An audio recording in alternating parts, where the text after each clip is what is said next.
আরে যেই নবুয়তের হাত দিয়ে ধরলে খেজুর গাছের শুকনা ডাল তরবারি হয়ে যায়। আর একটু জোরে বলেন। এক যুদ্ধে আল্লাহর হাবিব গেলেন, বলবো না ছেড়ে দেব? হ্যাঁ, না না ছেড়ে দেই, আর 2 মিনিট, না না দৌড়াদৌড়ি বাড়াবাড়ি ছাড়, আর 5 মিনিটের মধ্যে ছেড়ে দেই। আল্লাহ আল্লাহ। আচ্ছা বলেন তো, এই যে বললেন আরো 2 ঘন্টা চালান, এখনই ছেড়ে দিয়েন না, আমার মোহাব্বতে? বলেন আমার মোহাব্বতে, আমার হুজুরের মোহাব্বতে, মাহফিল কমিটির মোহাব্বতে, একমাত্র আল্লাহ এবং তার হাবিবের মোহাব্বতে। ডান হাত তুলে বলো ঠিক কি না? যুদ্ধের ময়দানে সাহাবারা যাবেন। সাহাবারা গরিব ছিলেন, কাফিরদের কাছে তলোয়ার আছে, ঘোড়া আছে, উট আছে। আমার নবীকে বললেন, ইয়া রাসূলুল্লাহ, আমাদের কাছে তো কিছু নাই। আল্লাহর হাবিব বলেন, যাও তোমরা সবাই একটা একটা করে খেজুরের ডাল নিয়ে আসো। আশেক হলে বলেন সুবহানাল্লাহ। কি নিয়ে আসার জন্য? এটা কি মস্কারানা যুদ্ধ? তলোয়ারের এগেইনস্টে, তলোয়ারের বিরুদ্ধে আপনি যদি খেজুরের ডাল নিয়ে যুদ্ধ করতে যান, মানুষ হাসবে। কথা বলেন না ঠিক কিনা? কিন্তু সাহাবায়ে কেরাম খেজুরের ডাল আনলেন। কেন আনলেন? কারণ আনার কথা নবী রহমাতুল লিল আলামিন বলেছে। অন্য কেউ বলেছে না, নবী যখন বলেছে কোনো কারণ অবশ্যই আমার নবী আনলেন। আনার পরে প্রত্যেক সাহাবার খেজুরের ডালের মধ্যে আল্লাহর হাবিব নবুয়তের নূরানি হাত মোবারক দিয়ে মোসা দিয়ে দিলেন। আর একটু জোরে বলেন, আর একটু জোরে বলেন। এবার হাতের মধ্যে তলোয়ার না খেজুরের ডাল, খেজুরের ডাল। ওই খেজুরের ডাল নিয়ে এবার যখন মুজাহিদ বাহিনী, আমার নবীর সাহাবারা একজন একজন করে যুদ্ধের ময়দানে যাচ্ছে, আবু জাহেল হাসে, আবু লাহাব হাসে, উতবা হাসে, সাইবা হাসে, মক্কার কাফিরেরা হাসে, বলে আরে কি কি কি হলো, আজব কথা, তলোয়ারের পরিবর্তে ডাল নিয়ে যুদ্ধ করতে এসেছে। হঠাৎ করে দেখা গেল একজন সাহাবা যখন ওই খেজুরের ডাল দিয়ে আঘাত করলেন, কাফিরের শরীর দ্বিখণ্ডিত হয়ে গেল। আমার নবীর হাতের স্পর্শে খেজুরের ডাল তলোয়ারে পরিণত হয়ে গেল। সুবহানাল্লাহ। সেই নবীর হাতের মধ্যে বরকত আছে না নাই? জোরে বলেন আছে না নাই? আল্লাহ ওই নবুয়তের হাত মোবারক আমাদের এই মাথার উপর রাখুন। জোরে বলুন আমিন। প্যারে হাজিরিন, এভাবে আল্লাহর হাবিবের অনেক মুজেজা আছে। আপনি যদি রিসালাতের ওয়াজ করতে বলেন, ঘন্টার পর ঘন্টা যাবে। আমার নবীর শানে রিসালাত শেষ করা যাবে? প্যারে হাজিরিন আমার ভাইরা, কিন্তু আলোচনার একটা সময় আছে। কথা বলেন ঠিক কিনা?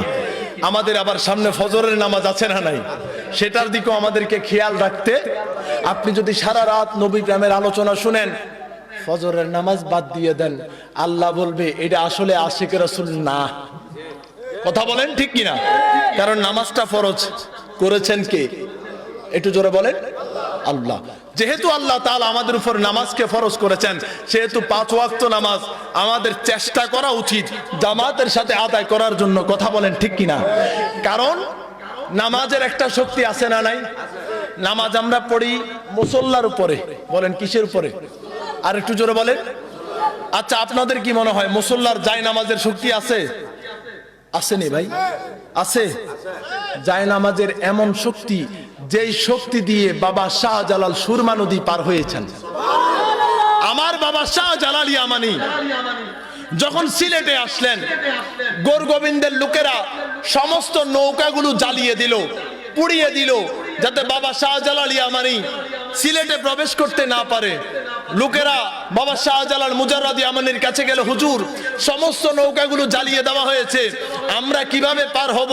বাবা শাহজালাল বলে, চিন্তা কেন করো, আমি আল্লাহর ওলি বাবা শাহজালাল তো আছি। আর একটু জোরে বলেন।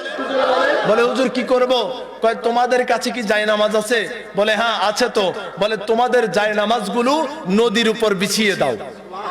আর একটু জোরে বলেন, আর একটু জোরে বলেন। নদীর উপর জায়নামাজ বিছিয়ে দিলেন। বলে এবার কি করব?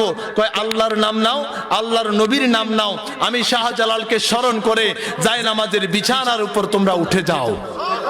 সেদিন বাবা শাহজালাল ইয়ামানি সিলেটের জমিনে প্রবেশ করেছিলেন নৌকার মাধ্যমে নয়, লঞ্চের মাধ্যমে নয়, স্টিমারের মাধ্যমে নয়, জাহাজের মাধ্যমে নয়। এ দুনিয়ার মুসলমান, জায়নামাজের এমন পাওয়ার, বাবা শাহজালাল ইয়ামানি জায়নামাজের উপর বসে সুরমা নদী পাড়ি দিয়ে গৌর গোবিন্দকে পরাজিত করে জমিনের মধ্যে ইসলামের আলো জ্বালিয়েছেন। ডান হাত তুলে বলো ঠিক কি না। আল্লাহ তাআলা আমাদেরকে সেই জায়নামাজের শক্তিতে থাকার তৌফিক দান করুন। আল্লাহ তাআলা আমাদেরকে নবী পাকের মুহাব্বত এবং শান রিসালাতের মুহাব্বত অন্তরের মধ্যে জারি রাখার তৌফিক দান করুন। জোরে বলুন আমিন। ওয়া আখিরু দাওয়ানা আলহামদুলিল্লাহি রাব্বিল আলামিন ওয়া মা তৌফিকি ইল্লা বিল্লাহ। আসলে অনেকগুলো বিষয়ের আলোচনা ছিল, সময় সংকীর্ণতার কারণে সবকিছুর দিকে টাচ করা সম্ভব হয় নাই বলে আমি সকলের কাছে ক্ষমা প্রার্থী। এবং আমি ইনশাআল্লাহুল আজিজ ওয়াদা করছি, যদি সামনে আপনাদেরকে কোথাও পাই বাকি বিষয়গুলোর উপর আলোচনা করব। আল্লাহ তাআলা আমাদের সকলকে, আমাদের প্রত্যেকের হাজিরিকে, বিশেষ করে আমার যেই ভাইয়েরা আজকের এই মাহফিল আয়োজন করেছে তাদের সবাইকে কবুল করুক। জোরে বলুন আমিন। আসসালামু আলাইকুম ওয়া রাহমাতুল্লাহি ওয়া বারাকাতুহু।